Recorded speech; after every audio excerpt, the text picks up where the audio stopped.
I have the pleasure to introduce you to Stefan Seid, and he is from Morelli Automotive Lighting. Yeah, people who don't know it, that is I think the largest light system provider in Europe, and they do very let's say advanced research in using electronics for advanced light systems with a lot of intelligence in it. And Stefan will show us one of the projects where they have used modern development paradigms and also agile, even if the project itself was a safety critical project. Stefan, you will introduce yourself. He's from the high level management, but he is still a person who has technical development experience, and so therefore he is a person that is on the ground, understands the engineers, and even is still then a manager. So Stefan, I give you the ground, and thank you very much that you had the time to do the keynote. And next time we will be very happy when you come to the ground and visit us also on place. Okay, so please start with your keynote. Yeah. Definitely. Thank you, Richard, for the introduction. It's a pleasure to be here, even though it's, so to say, only online, but with new technologies, this is not an issue anymore. Just Thomas said this morning, all the discussions around the meetings, these are better if you catch them on site. So to me, quickly, I'm 50 years old. I work for Morelli Automotive Lighting. I'm in charge of electronics engineering, so means hardware, software, everything. Morelli Automotive Lighting, I will come to that, is doing headlamps, rear lamps, and electronic control units. So it's not only about ECUs, but also LED, PCBAs, and so on. We shape our processes, we transform the organizations. In my past, I worked for companies CF in chassis and steering systems, Hella, body controller system and software engineering, and Lear Corporation. There I was in charge of software engineering and system engineering for Europe. And here I have a global role, but as Richard said already, to me it's always about the things we do and with the teams with which we do it. So always about technology. Having said that, let me jump into the presentation. First, I want to quickly introduce the company to you once more. Morelli was bringing together the brand former Magneti Morelli, which is an Italy-based company, and where also automotive lighting as a business line belonged to and still belongs to, and a Japanese company called Calsonic Kansei. We merged last year, and we reorganized, and today we have different business lines. Electric powertrain, where we do DC-DC converters, electric powertrain components, then cabin comfort, HVAC systems, thermal solutions, ride dynamics, chassis elements, suspensions, green technology, exhaust, powertrain, all kinds of products there. Then electronics. This is a business line where we do instrument clusters and also driver assistance systems, cameras, and so on. Automotive lighting, I will come to more detail. This is where we work within Morelli. Interior experience and motorsport. So Morelli is always also, for example, the engine control unit and in many control units in Formula One cars, like the Ferrari cars, which are not so lucky in these days, rely on our technology. We are, our history in automotive lighting is coming from headlamps and rear lamps mainly, not so much electronics. So since the age of bulbs, automotive lighting in the past was also for some time a joint venture between Bosch Lighting and Magneti Morelli. And so the headquarters is in Reutlingen. Basically, we are neighboring a Bosch facility where we came from. We are the second biggest supplier in rear lamps today, and the third supplier in headlamps. Starting from the xenon age, when normal bulbs were replaced by xenon lamps, and then also more and more today LED-based lamps. electronics took their role. And this is still not on the company presentation, but we are also in third place regarding exterior lighting electronics. So we do complete ECUs to drive LEDs, stepper motors to create light. And in the new era, we also do digital light with graphics. 3.6 billion euro turnover total per year, 31 locations worldwide, 20,500 employees. So these are just the numbers for your information. The products we do, as I said, we do headlamps, cheap headlamps, expensive headlamps, all kinds of technologies, laser, LED, and so on. Whenever you have a semiconductor, you need to drive it with electronics. These are safety relevant products, typically ASIL-B. The same applies to rear lamps. So there we also do many different technologies, normal LED lamps, static, animated, dynamic, different also light source technologies. In the end, it's about functionality and features and not so much technology. Of course, we work a lot on technology, but basically it's to create features. And that's why since the age of Xenon and more also LED, OLED, high definition technologies, we needed to go, and we are very good in lighting electronics. Standard LED drivers, matrix, laser, as I said, OLED, all these technologies which help us to bring light to the driver and also the surrounding of the car, we need to master, and we are mastering. Additionally, since 2 years, we are going into the field of driver assistance. Mostly this came from the question, is it interesting to integrate a radar or LiDAR or camera sensor into a headlamp or rear lamp? Because the position in the car is very interesting, and that is why we are also investigating this in both directions. Number one, to integrate such products into our traditional products, but also we are working on sensors on our own, especially in the field of LiDAR, and we are also checking the other technologies. In headlamps, we talk about light modules, and as I said, there's a 1.3 megapixel beamer basically inside, on the left side and on the right side in the headlamp of the car.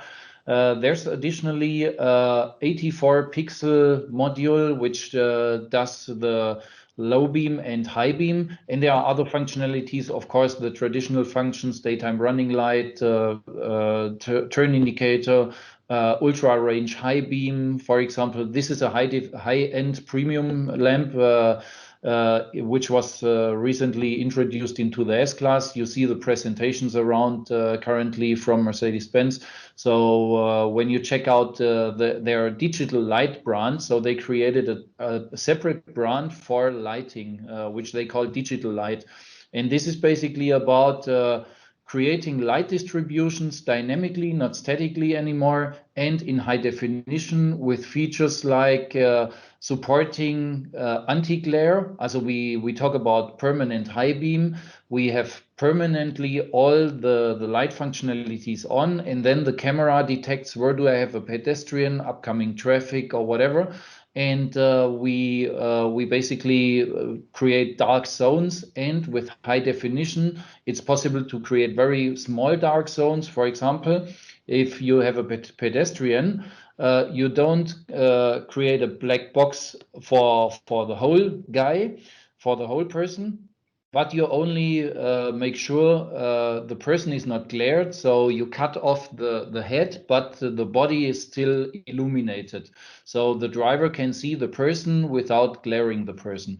Of course, this is high-end technology and is currently only in 2 top cars from Mercedes and Audi. But this is, of course, always top-end technology. There's a democratization following after some time, maybe not with 1.3 million pixel, but with 20,000. And this is what this technology gives us as a feature. In addition, there's another area of features. We can do driver assistance now. We can give guidelines, for example, in narrow areas like a construction zone, where we tell the driver, look, this is where you are going. This is helping the driver to avoid accidents and also to get additional information like speed limits, roadworks, which of course can be also done with, for example, head-up displays, but this technology also allows this. The third category of features which you can do is coming home, leaving home scenarios, animations, and so on. So these are the three main categories of features which we do. And you can already imagine in the past we switched on individual LEDs, and sometimes we did a PWM, so we were able to dim them. Now dimming 84 plus 1.3 million pixels, and all of them, the light distribution which you create in the end is a combination of all the light we output out of these actuators. You need to master a software challenge behind, because this is not something about some stepper motors or the simple actuators like this. For example, the guidelines, when you go into a curve, yeah, they need to bend also. So all this is dynamically controlled. We have 3 ECUs in such a headlamp, in each single headlamp, one of them with a graphics processor, and with our, we call it HD core, also high definition core software component. At the same time, these new features where we needed really to implement in a fast way, because the technology was there to project the pictures and the videos, but which features are really well received by the customers.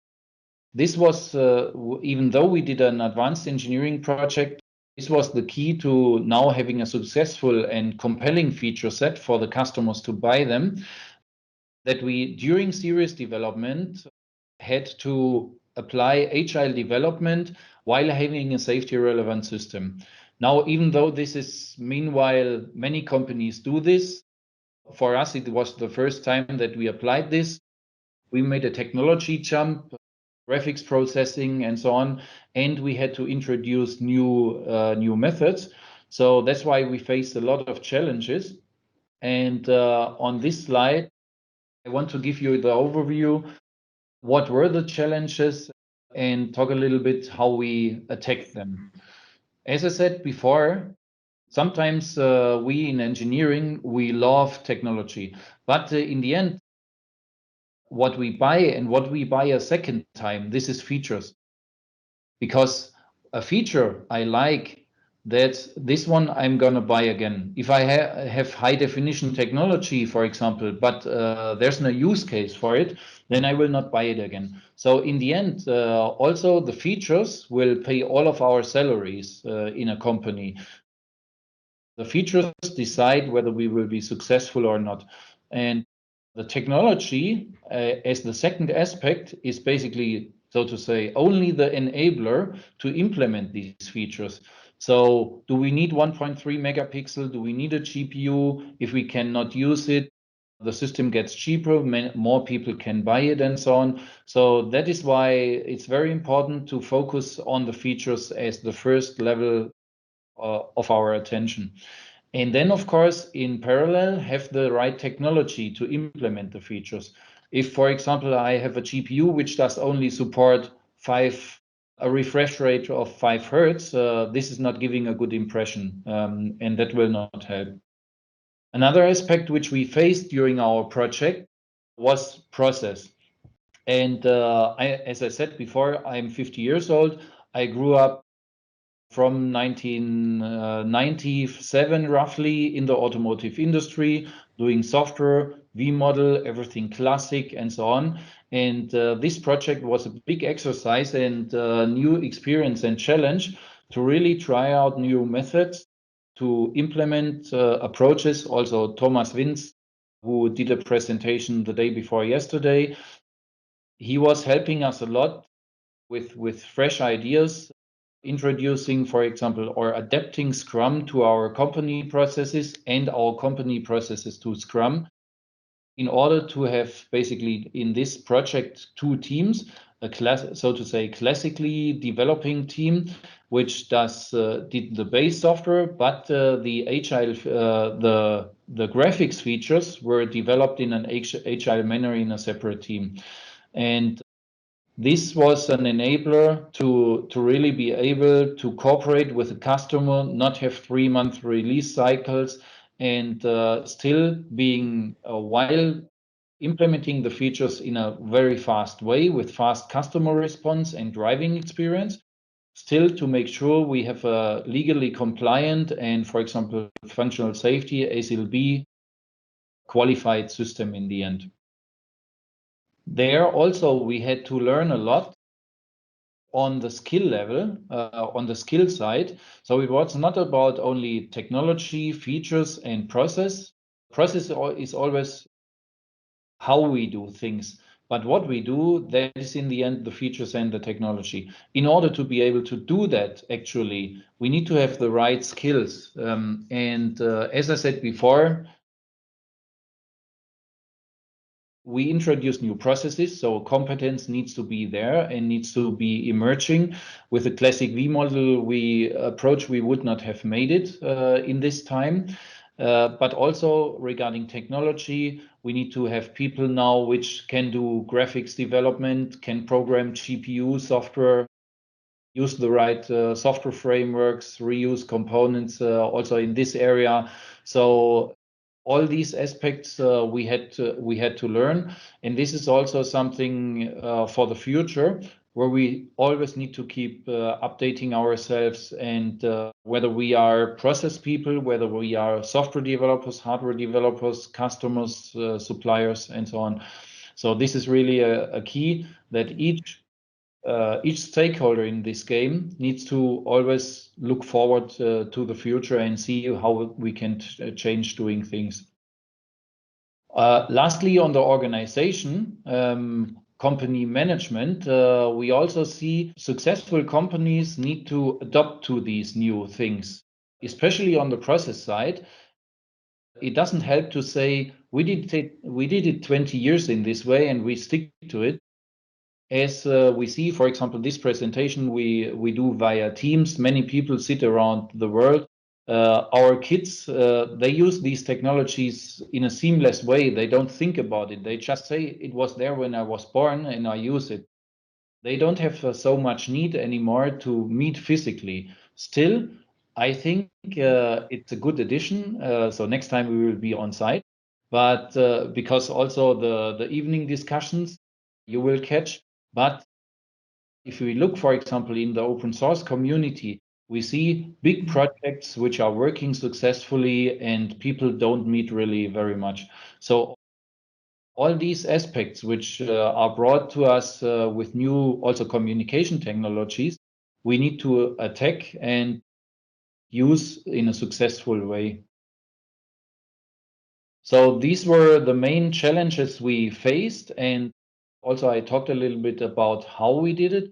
Let me go a little bit in detail for one aspect. I said before, we had in this project, in this headlamp project, there are 3 ECUs.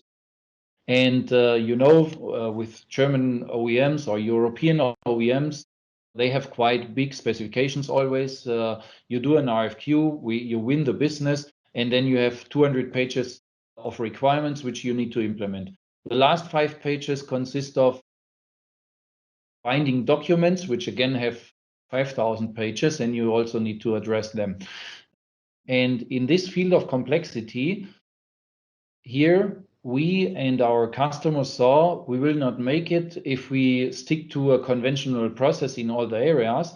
And that's why, especially for the functionalities which are not implemented in one single ECU, but across the ECUs, we saw issues during development. We saw flickering light, for example. So the functionality was not there. The video was choppy, which we created, and then we said we need to on the fly change the process, and we created a concept which we called one-pagers. these are actually system requirements. Usually the one-pagers, we had 7 of them for different aspects, but we identified the topics, we created these documents. The one-pagers usually had like 5 to 10 pages of requirements, but for these individual dynamic system architecture topics beyond our product, basically there we defined together with the customer in short loops within 2 or 3 weeks each really a specification, and then we implemented these requirements in the individual products, in the ECUs.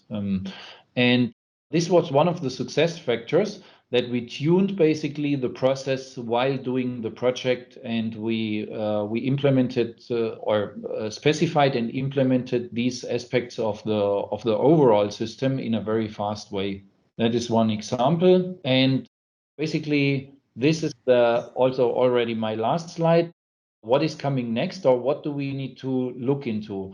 Because the first thing is that I showed you what we are doing currently, and all of you in your companies will, I'm pretty sure, face the same things. There are new technologies appearing, electrification, assisted and autonomous driving, and so on. The industry does not have the glamour image anymore. We need to do a good job to convince our customers to buy cars. We need to have good features. And so we need to work on in all the companies and all the levels to a successful future. There are the key aspects from my side, which I want to highlight and also start a discussion with you, is that we see that classic companies with strict line structures will have a hard time in the future. We see communication technologies emerging which were not there before. We see people, for example, in Germany, which are quite reluctant to these new technologies, sharing a video or even sharing a profile picture. There things start to get complicated, and there we need to transform the structures and behaviors in our companies and really be open. Also, I say for myself, I'm a manager, so but when Thomas Winz comes to me and has a good idea, I need to listen to him because the young people, they bring the new ideas, and the experienced people can digest them and debug them. So it's always a combination of the people in a company which have to transform into new behaviors, into new structures, and adopt to do things in the right way. What I also see is we are now, I think, in the year 20 or something like this of functional safety, and still it's difficult to have, let me say, a common way of doing things and not to overcomplicate things. I'm a complete fan of, for example, functional safety. So this is a very good standard and gives us a structure, what to do, how to do it, and when to also stop. Nevertheless, we need to be careful to not create too many standards which don't have to do anything with each other, but which have an overlap in their content. And then this, because I see this as a major threat where we have to respect 500 ISO norms, we have to respect 25 binding documents from each OEM, and all of them are different. We have to basically respect so many, so to say, requirements from all kinds of stakeholders, which make it more and more difficult to efficiently develop a product if we do it in the wrong way. So there, from my perspective, standardization bodies like ISO 26262, that was 1262 too much. Or, for example, also cybersecurity, which is now emerging. There we need to be really careful to not over-specify also these standards, but to do the things in the right way and learn and then adopt again. The last thing, this I put intentionally as the last thing, it's about us. So sometimes we talk about in management about core know-how and how we need to put we need to have core know-how. To me, core know-how is always in the brains of the people. It's not in the PCs and not anywhere else on the servers. To invent new things is about us. And there, for some years, you know, we used CAN bus for 20 years in the industry. But now new bus technologies are on the way. In some areas, they are already established. There are always phases of continuity, and there are phases of disruption. Right now, we face quite a lot of disruption, and this could be an area where we get nervous, or each of us, and says, "Oh, I don't know, this standard is coming up, electrification. Do I need a powertrain control unit in the future, and so on?" Best cost engineering is always a threat. So we need to use these possibilities and actively work on the future because it's exciting. For engineers, always the future needs to be exciting and not a threat.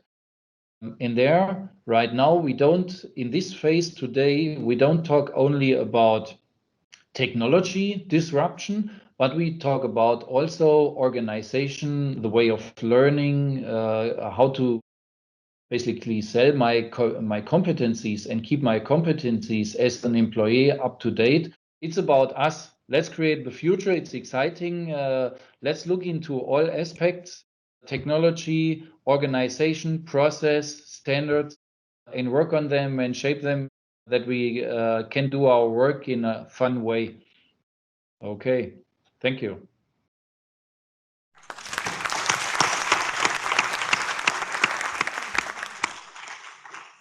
Okay, so are there any questions from the room?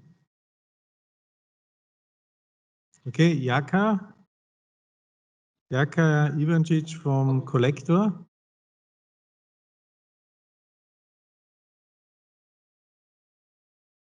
Yes, hello. Hi. First of all, a very interesting presentation.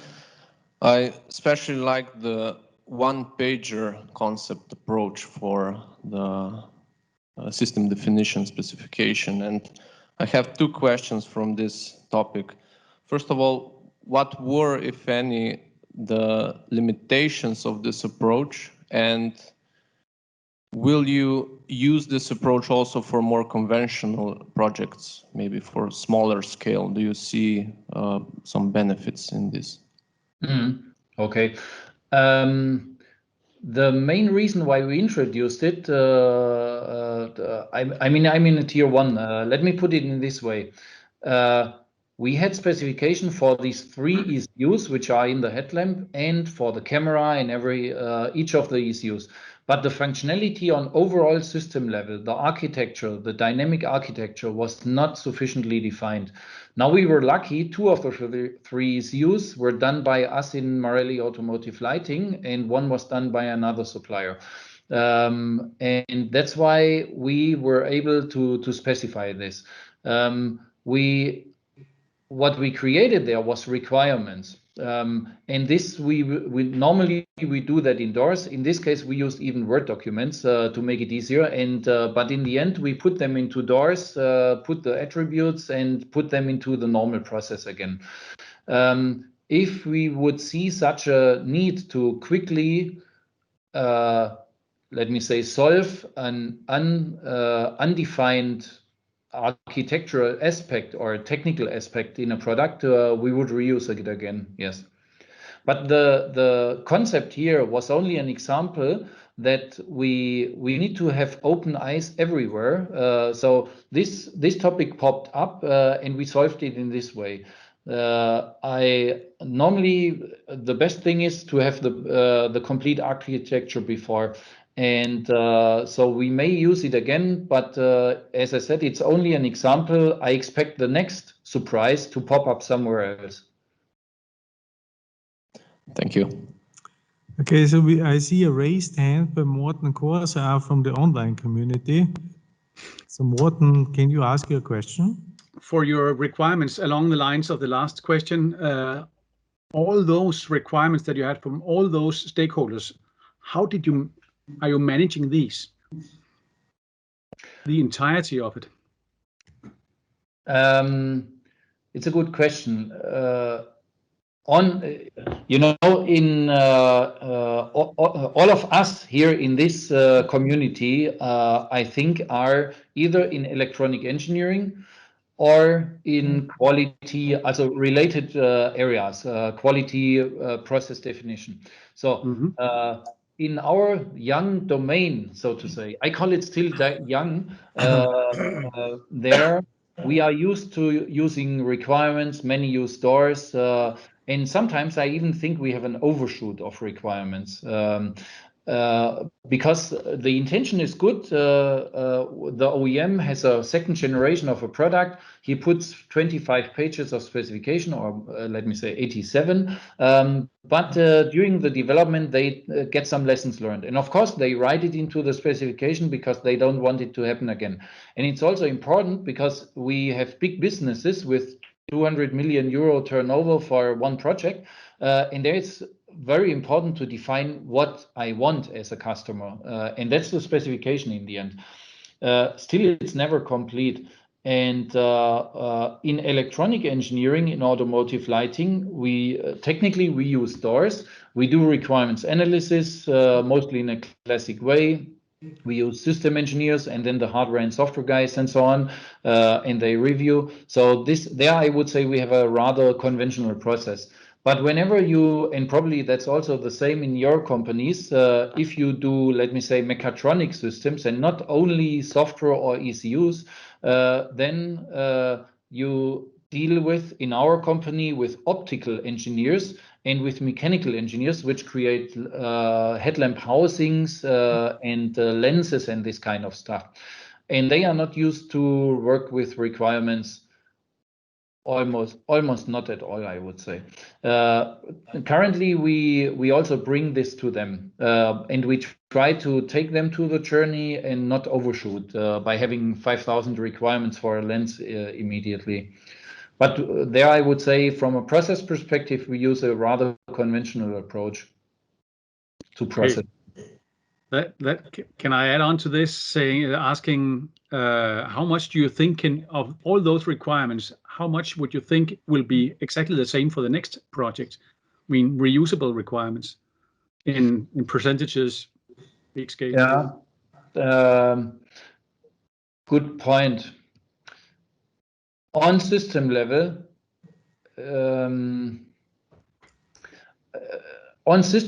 quite some. But honestly, I personally see that when you have a next generation of a product, then all things evolve. The LEDs you use are other ones. You have a different feature set. You have different requirements. You need to introduce security currently. This is a new thing. I don't know. We know some things which will come next, but we don't know all of them. And that's why in one of my former companies, one time a boss told me, it's a wiper. It's always a wiper. But he didn't see in the beginning a wiper had a off and on. Then there was a off, low, high. Then there was a off interval, low, high. And then the interval got connected to the rain light sensor. And you know the game. I don't know what's next in wipers, but I know there is something. And that's why the requirements always change, and more requirements change than we often think. For platform products, for one generation, we can reuse requirements and also sometimes code and test cases. Nevertheless, from my perspective, all these platform approaches don't take sufficient care of evolution of technology and features. Because there, when you implement something, then if you have to change more than 20 or 30% of source code, for example, you better do it new because you have some old stuff inside and so on.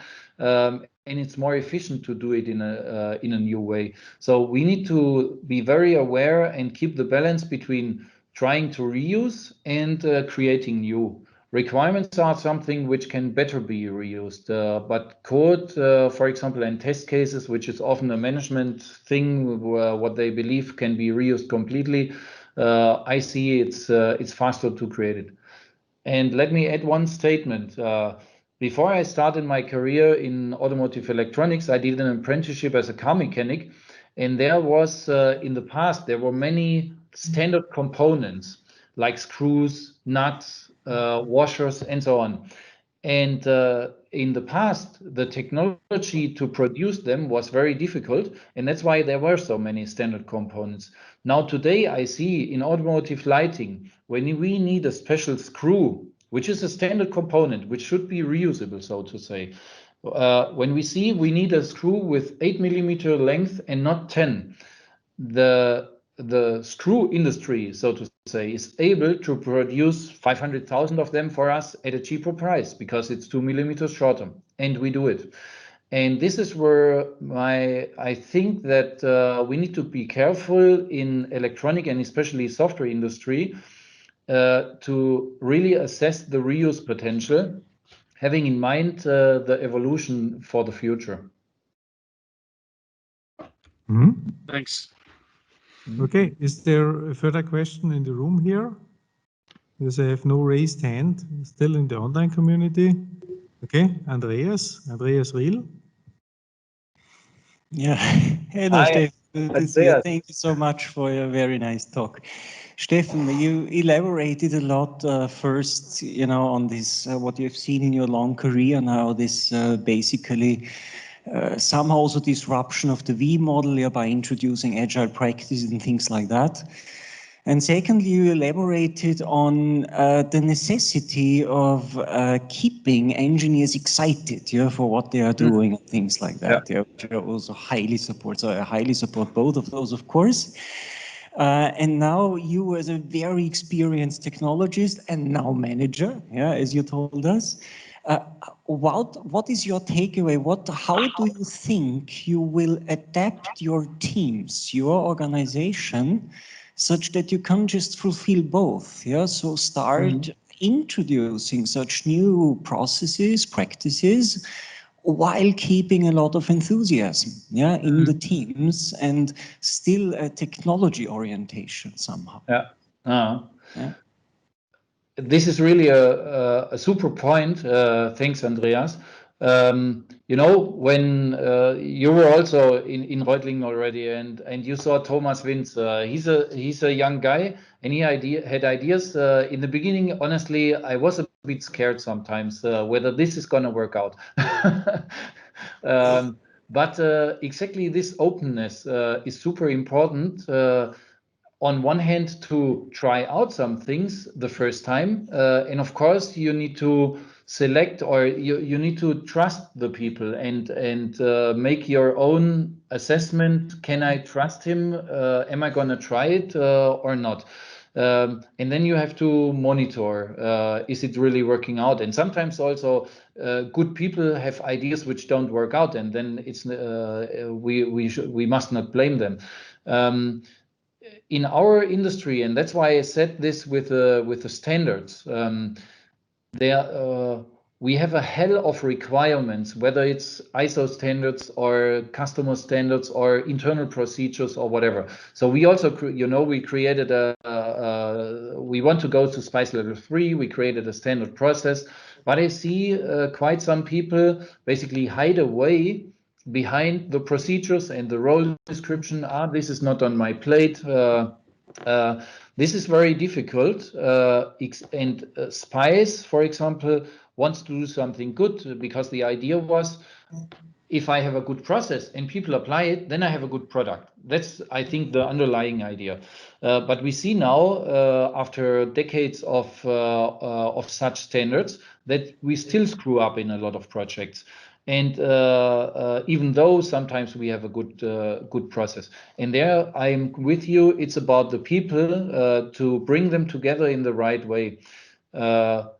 We need to have such exercises, from my perspective, and let such role models or people with new behaviors play. And if it works out, show that to the others and reward these people in order to to establish these role models. Look, if I can try out something, I also have a good idea. I want to elevate it. I go to my boss and discuss it with him. Maybe I can do a project. I think these behaviors we need to elevate and really make people think beyond, which is difficult in this process area. But that's how I think we need to attack it. And then it's on all of us, not to add, because after also sometimes I see managers or people 40, 50 years old, they miss the glow in their eyes. They are not passionate about the next generation of high definition lighting or ESP or driver assistance system. They just do their job from 9 to 5. And that, to me, that is the most terrible thing. If an engineer or also a finance controller does just his or her job. If I don't feel the passion in what I'm doing, honestly, then I should do something else. Okay, then we have Detlef. Okay, yeah, then one question from my side. I mean, I see this picture on slide 7, and I remember that in your project you were working in an innovative field for a light system for one of the premium car makers, where they also had to develop their own innovations. So at the point of time when they were developing, they still were developing their own requirements at the same time. And this is, I think, a very innovative field you were working in, and that required this approach. What is your opinion about this? That car makers will go into this direction, yeah? Like you worked with this one car maker who adjusted himself to elaborate together with the supplier the requirements in an advanced innovative field, so that you had to go for this kind of shorter cycles of agile. Yeah, we see on other projects we do that we should introduce this such a way of agile working in an early phase in every project. The customers are very open to that. Nevertheless, since, as I said, we talk about multi-million businesses and nobody wants to be blamed if we as a supplier spend 10 million euro more or they have to pay 10 million more. The responsibles on OEM side for the projects also don't want to go to their management and say, I need 10 million more. So it's very important that still we have a contractual basis, a lot of requirements which we got during an RFQ phase. And this is a challenge how to, let me say, create the legal framework to allow this. We see this, we do currently an RFQ also for a headlamp LED ECU, and there we bring in these concepts. The customer is very interested, but he's scared to, that after the requirements elicitation phase of 3 months, maybe we have 200 new requirements and we go there and want a change request, want extra money. Because the whole, let me say, business processes only allow that for some. I think it's established in some areas, but it's not everywhere where we need it. That's a challenge. Okay, so the challenge is to stay either in the budget and only use that as a refinement, or the customer accepts that he has an evolving budget, but then a better solution where in the current situation it's a challenge, right? Right, yeah. So thank you very much, Stefan, for participating in the keynote and giving us such a very good insight with some new thoughts. Especially, it seems the one pager is like a critical message for some of us. Thank you very much for the chance to be at least online with you. And next time we will come. Yeah, thank you very much. Yeah.